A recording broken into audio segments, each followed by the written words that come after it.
ಇಡೀ ವಾರದ 12 ರಾಶಿಗಳ ಫಲಾಫಲ ಏನಿದೆ ಅನ್ನೋದರ ಬಗ್ಗೆ ಶಾಸ್ತ್ರಿಗಳು ತಿಳಿಸ್ಕೊಡ್ತಾ ಇದ್ರು. ಈಗ ಕೊನೆಯ 3 ರಾಶಿ ಬಾಕಿ ಇದೆ. ಮಕರ, ಕುಂಭ, ಮೀನ ರಾಶಿಯವರು ಗಮನ ಕೊಟ್ಟು ಕೇಳಿಸ್ಕೊಳ್ಳಿ. ಈಗ ಶಾಸ್ತ್ರಿಗಳು ತಿಳಿಸ್ಕೊಡ್ತಾರೆ. ಮಕರ ರಾಶಿಯವರಿಗೆ ಹೇಗಿದೆಯಪ್ಪ ವಾರದ ಆದಿಯಲ್ಲಿ ಅಂತಂದರೆ, ವೃತ್ತಿಯಲ್ಲಿ ವಿಶೇಷ ಅನುಕೂಲ, ಹಾಲು ಹೈನು ಕ್ಷೇತ್ರದಲ್ಲಿ ಲಾಭ ಚೆನ್ನಾಗಿರುತ್ತದೆ, ವಸ್ತ್ರ ಪುಷ್ಪ ನೀರಿನ ಕ್ಷೇತ್ರಗಳಲ್ಲಿ ಲಾಭ, ಹಿರಿಯರಿಂದ ಸಹಕಾರ ಲಾಭ ಎಲ್ಲ ಚೆನ್ನಾಗಿದೆ. ಮುಖ್ಯವಾಗಿ ಒಳ್ಳೆಯ ಉಪದೇಶ ಸಿಗುತ್ತೆ, ಸಲಹೆ ಸಿಗುತ್ತೆ, ಮಾರ್ಗದರ್ಶನ ಸಿಗುತ್ತೆ. ತನ್ಮೂಲಕ ನಿಮ್ಮ ಬದುಕಿನ ಅಂದರೆ ಈ ವಾರದ ಹಾದಿ ಸ್ವಲ್ಪ ಸುಗಮ ಆಗುತ್ತೆ ಮತ್ತು ಮೇಲೆ ಸಂಚರಿಸ್ತಾ ಇದ್ದೇನೇನೋ, ಸ್ವಲ್ಪ ಚೆನ್ನಾಗಿದೆಯೇನೋ ಅಂತ ಅನ್ನಿಸ್ಲಿಕ್ಕೆ ಶುರುವಾಗುತ್ತೆ. ಚೆನ್ನಾಗಿದೆ. ಮುಖ್ಯವಾಗಿ ವ್ಯಾಪಾರಿಗಳಿಗೆ ಈ ಹಣ್ಣು, ಹಾಲು, ಹೈನು, ಹೂವಿನ ವ್ಯಾಪಾರಿಗಳು, ಮಾರುಕಟ್ಟೆಗಳಲ್ಲಿ ಇರ್ತಕ್ಕಂಥವ್ರು, ಕೃಷಿಗೆ ಸಂಬಂಧಿಸಿರ್ತಕ್ಕಂಥದ್ದು, ಧಾನ್ಯ ದಿನಸಿ ವ್ಯಾಪಾರಿಗಳು, ಇವರಿಗೆಲ್ಲ ತುಂಬ ಚೆನ್ನಾಗಿದೆ. ಸಣ್ಣ ಪುಟ್ಟ ವ್ಯಾಪಾರದಲ್ಲಿ ಹೆಚ್ಚಿನ ಲಾಭ ಆದರೆ ಅದು ತುಂಬ ಪಾಪ ಸಂತೋಷ. ಅವರಿಗೆ ಮತ್ತೆ ವ್ಯಾಪಾರ ಮುಂದುವರಿಸಲಿಕ್ಕೆ ಅನುಕೂಲ ಆಗುತ್ತಲ್ಲ, ಆ ರೀತಿಯಲ್ಲಿ ಈ ಒಂದು ಚಂದ್ರನ ಅನುಗ್ರಹ ನಿಮಗೆ ಇದೆ ಈ ವಾರದ ಆದಿಯಲ್ಲಿ. ಹೀಗಾಗಿ ಆತಂಕ ಬೇಡ. ಆದರೆ ನಿಮ್ಮ ರಾಶಿಯಿಂದ ಪಂಚಮದಲ್ಲಿ ಮಾಂದಿ ಇದ್ದರೆ ಮಕ್ಕಳ ಜೊತೆಗೆ ಸ್ವಲ್ಪ ತಗಾದೆಗಳು, ಮನಸ್ತಾಪಗಳು. ಈ ವಾರದ ಆದಿ ನಿಮಗೆ ಮಕ್ಕಳಿಂದಾಗಿ ಒಂದು ಸ್ವಲ್ಪ ಹೈರಾಣಾಗಿಬಿಡ್ತೀರ, ಆ ರೀತಿಯ ಒಂದು ಲಕ್ಷಣ ಸೂಚಿಸ್ತಾ ಇದೆ. ಹೀಗಾಗಿ ಗಮನ ಇರಲಿ.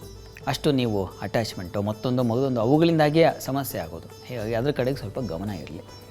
ವಾರದ ಅಂತ್ಯ ಗಮನಿಸೋಣ. ವಾರಾಂತ್ಯದಲ್ಲಿ ಮಕರ ರಾಶಿಯವರಿಗೆ ವೃತ್ತಿಯಲ್ಲಿ ಲಾಭ, ಸಹಾಯ ಚೆನ್ನಾಗಿದೆ. ಭೂಮಿ ಯಂತ್ರಕ್ಷೇತ್ರಗಳಲ್ಲೂ ಲಾಭ ಚೆನ್ನಾಗಿರುತ್ತದೆ.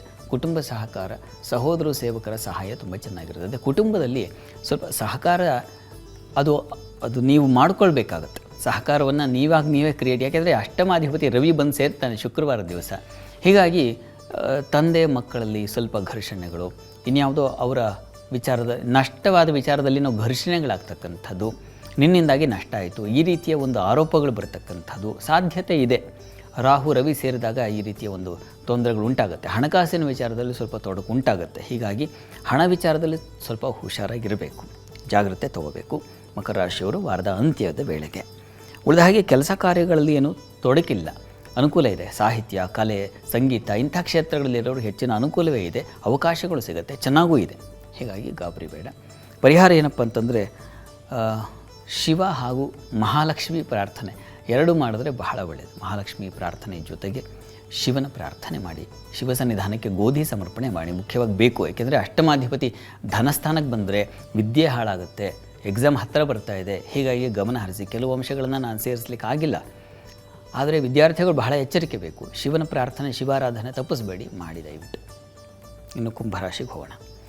ಕುಂಭರಾಶಿಯವರಿಗೆ ವಾರದಾದಿಯಲ್ಲಿ ವೃತ್ತಿಯಲ್ಲಿ ಅನುಕೂಲ ಚೆನ್ನಾಗಿದೆ, ಗೌರವ ಸಿಗುತ್ತೆ. ಪ್ರಯಾಣದಲ್ಲಿ ಸ್ವಲ್ಪ ತೊಂದರೆ ಜಗಳಗಳಾಗಬಹುದು. ಕ್ಯಾಬ್ ಬುಕ್ ಮಾಡುವಾಗ ಇನ್ನೇನೋ ಹುಷಾರು, ಅವ್ರ ಜೊತೆಗೆ ಜಗಳ ತಗಾದೆ ಬಂದುಬಿಡುತ್ತೆ, ಗಮನ ಇರಲಿ ಪ್ರಯಾಣಿಕರು. ಮತ್ತು ಗೃಹ ಮನೆ ವಿಚಾರದಲ್ಲಿ, ವಾಹನ ವಿಚಾರದಲ್ಲಿ ಸ್ವಲ್ಪ ತೊಡಕುಗಳನ್ನು ಸೂಚಿಸ್ತಾ ಇದೆ. ಹಾಲು ಹೈನು ಕ್ಷೇತ್ರಗಳಲ್ಲಿ ತಕರಾರುಗಳು ಬರಬಹುದು, ಹೀಗಾಗಿ ಗಮನ ಇರಲಿ. ಚಂದ್ರ ಚೆನ್ನಾಗಿದ್ದಾನೆ, ಸಂಶಯ ಇಲ್ಲ. ಮಾಂದಿ ದೃಷ್ಟಿ ಬೀಳುತ್ತಲ್ಲ, ಹೀಗಾಗಿ ಮತ್ತೊಬ್ಬರ ದೃಷ್ಟಿ, ಮತ್ತೊಬ್ಬರದ ಪ್ರವೇಶ, ನೀನು ಯಾಕೆ ಬಂದೆ ಇಲ್ಲಿ, ನಿನ್ನ ಅಗತ್ಯ ಇಲ್ಲ ಅನ್ನೋದು, ಆ ರೀತಿಯಲ್ಲಿ ಜಗಳಗಳು ಶುರುವಾಗ್ಬಿಡೋ ಸಾಧ್ಯತೆ ಇರುತ್ತದೆ. ಹೀಗಾಗಿ ಗಮನ ಇರಲಿ. ಸ್ತ್ರೀಯರಿಗೆ ಗೌರವ ಪ್ರತಿಷ್ಠೆ, ಒಂದು ರೀತಿಯಲ್ಲಿ ಹಿರಿಯರ ಸಹಕಾರ, ಸಲಹೆ, ಇವುಗಳ ಅನುಕೂಲ ತುಂಬ ಚೆನ್ನಾಗಿದೆ. ಬುದ್ಧಿ ಚುರುಕಾಗಿರ್ತದೆ. ಗುರು ಇದ್ದಾನೆ ಪಂಚಮ ಸ್ಥಾನದಲ್ಲಿ, ಹೀಗಾಗಿ ಆತಂಕ ಬೇಡ. ಇನ್ನು ವಾರಾಂತ್ಯ ಗಮನಿಸೋಣ. ವಾರಾಂತ್ಯದಲ್ಲಿ ರವಿಯ ಸಂಚಾರ ಆಗುತ್ತೆ.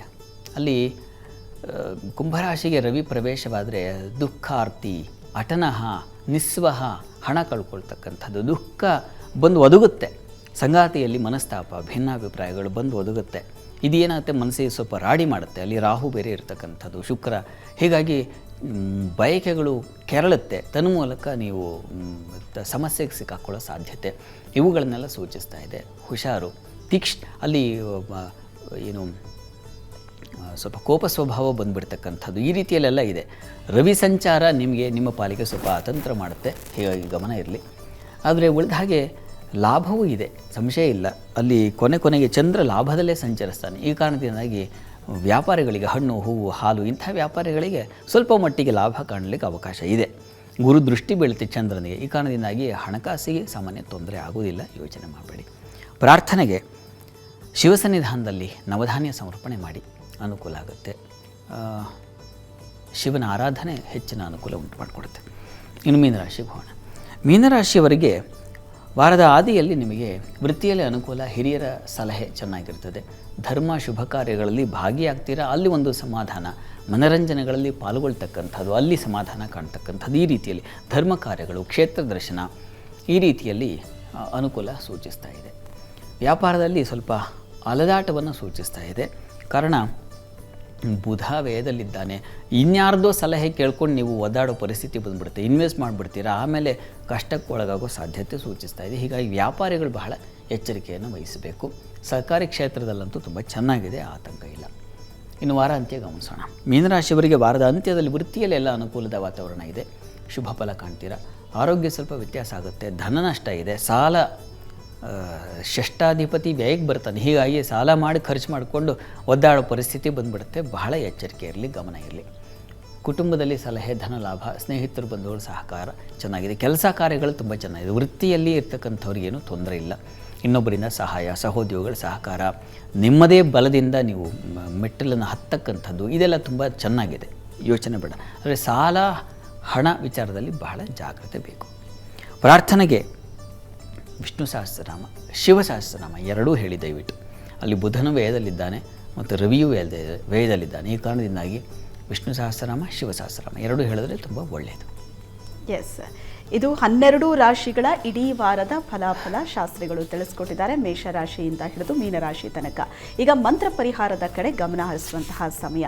ಹಾಗಾಗಿ ಜೀವನದಲ್ಲಿ ಎದುರಾಗೋ ಯಾವ ಸಮಸ್ಯೆಗಳಿಗೆ ಯಾವ ಮಂತ್ರ, ಅದರ ಬಗ್ಗೆ ಶಾಸ್ತ್ರಿಗಳು ತಿಳಿಸ್ಕೊಡ್ತಾರೆ. ಶಾಸ್ತ್ರಿಗಳೇ, ಈ ದಿವಸ ಜೀವನದಲ್ಲಿ ಎದುರಾಗೋದು ಸಮಸ್ಯೆ ಆರೋಗ್ಯ ಅದು ಮುಖ್ಯವಾಗಿ ಅಲ್ವಾ. ಅದರಲ್ಲೂ ಮುಖ್ಯವಾಗಿ ಆಹಾರ ಜೀರ್ಣವಾಗದೇ ಇದ್ರೆ ಆಗತಕ್ಕಂಥ ಪರಿಸ್ಥಿತಿ ಇದೆಯಲ್ಲ, ಅದು ಬಹಳ ಕಷ್ಟ. ಹೀಗಾಗಿ ಜೀರ್ಣವಾಗಬೇಕು ಚೆನ್ನಾಗಿ ಆಹಾರ ತಗೊಂಡಿದ್ದು, ಅದಕ್ಕೊಂದು ಮಂತ್ರ ನೋಡೋಣ ಅಂತ. ಹೀಗಾಗಿ ಗಮನಿಸಿ, ತುಂಬ ಸಹಾಯವಾಗುತ್ತೆ ನಿಮಗೆ. ಅಗಸ್ತ್ಯಂ ವೈನತೇಯಂಚ ಶಮೀಂಚ ವಡವಾನಲಂ ಆಹಾರ ಪರಿಣಾಮಾರ್ಥಂ ಸ್ಮರಾಮಿ ಚ ವೃಕೋದರಂ ಅಂತ.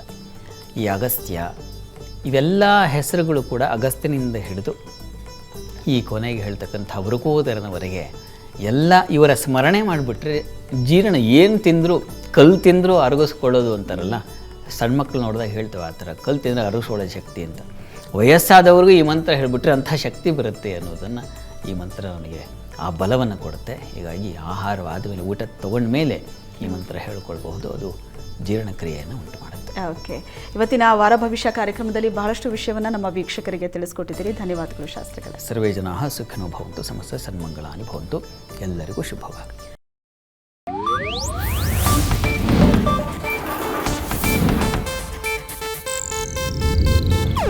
ಇದು ಏಷ್ಯಾನೆಟ್ ನ್ಯೂಸ್ ನೆಟ್ವರ್ಕ್ ಪ್ರಸ್ತುತಿ.